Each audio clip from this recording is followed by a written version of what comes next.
Hello friends, welcome to this video tutorial. I will be demonstrating how to connect to a Cassandra database through a simple Java program.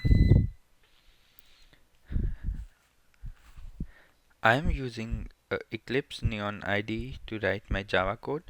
You can download it from eclipse.org, and for Cassandra I am using a DataStax Community Edition version 2.1.13. The link is given in the video description. You can go to Planet Cassandra and download other versions too. Go to downloads. As you can see, the latest version available is version 3.9.0, but I am using 2.1.13. The previous versions can be found here. So the tarball is for Linux, MSI installer 32-bit is for 32-bit Windows installation, and MSI installer 64-bit is for 64-bit installation. You have other options available as well. So the installation is pretty simple as any software. Once it installs, the Cassandra runs in the background as a service. To open the task manager, go to services. You can see DataStax Ops Center Community, DataStax Ops Center Agent, and DataStax Cassandra Community Server here.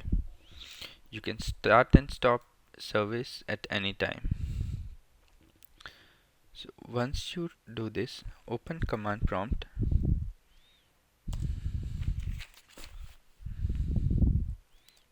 Go to this.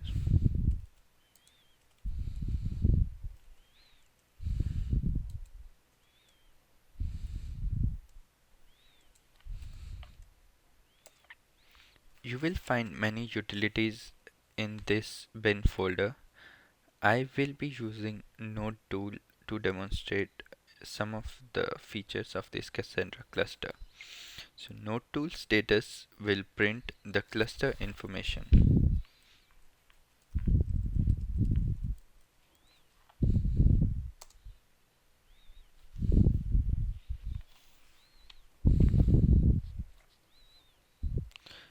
I have installed the Cassandra on my local host, so you can see the address is pointing towards my local host 127.0.0.1.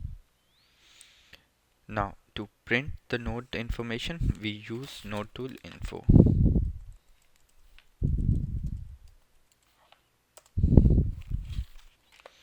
So node tool info gives you the information about uptime, load, extra.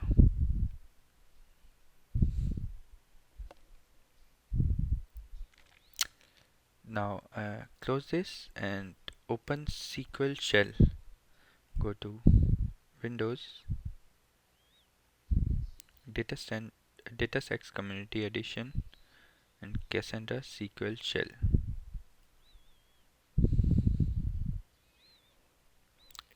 This SQL shell is a command line interface to write SQL queries. For this particular video, I have created a demo key space.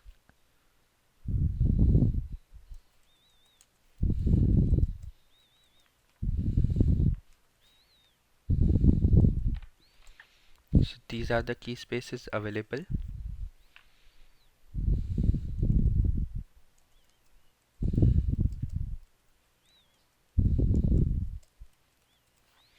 This command is used to describe my key space demo.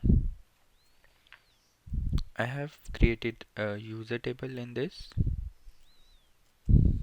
Now I'll be using my key space. As you can see, I am in demo right now.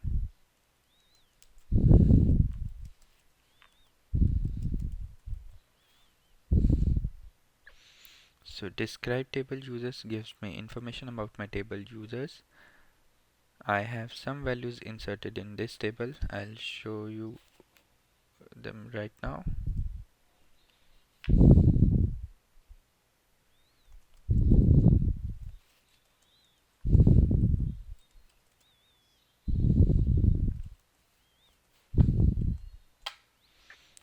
As you can see, there are three values in this table right now.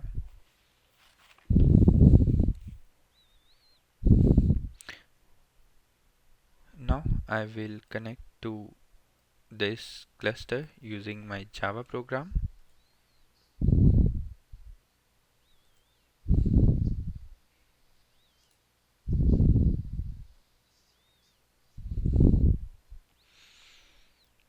So we will connect to our cluster using cluster.build method, and it will be contacting to our local host. We can get a session from cluster connecting to the demo key space. Now we are just executing a insert query and inserting a record in this key space. I'll just run this program first. You can ignore these errors. So I have inserted a user whose first name is Bob and last name is Jones, and his age is 35. So when I do a select star from users where last name is Jones, the result will go to this result set, and I'll do iteration over these results and will print the first name and age, and it gives me Bob and his age is 35 years. Now I will update Bob's age to 36, update user set age equal to 36 where last name is Jones, again the same thing, and it gives me Bob's age is 36 right now. Now to demonstrate a delete operation, I will do delete from users where last name equal to Jones, and after that when I do a select star from users, it gives me the whole table, the three values that I showed you, Doe, Brent and Smith, but no Bob. So this is the first program. In the second program, we will be exploring connection policies, prepared statements and query builders.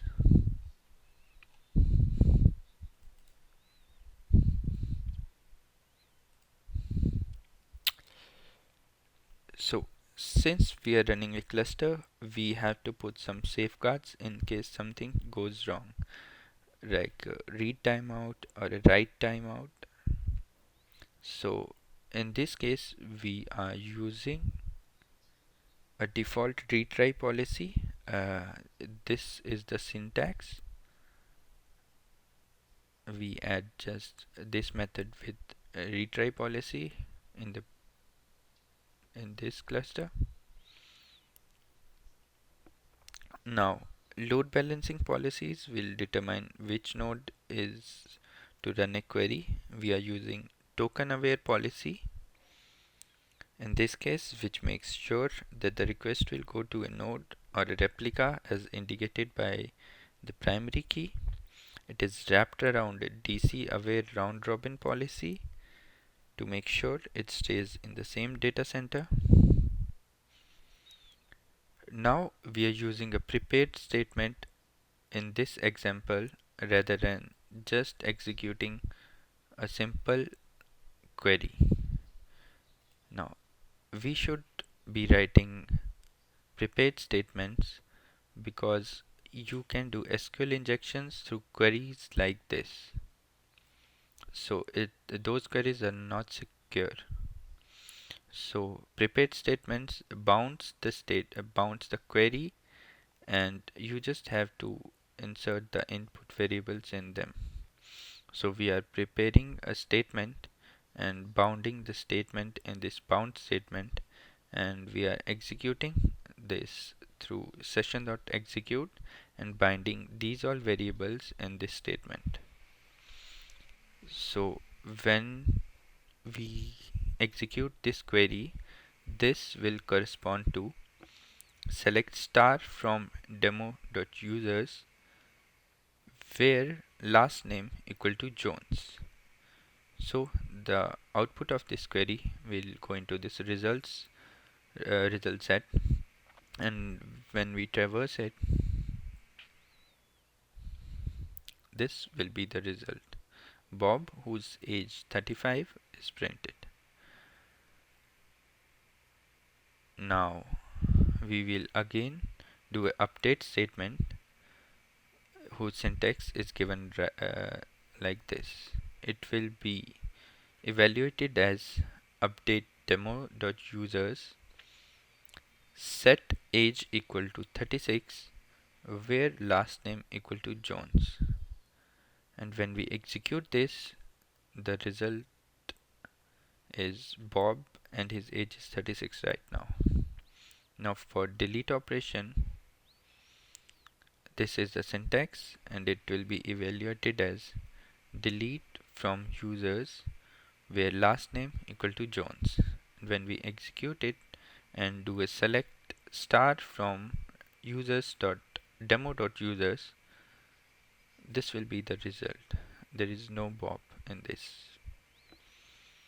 So this is it for this video. I will be back with new videos later.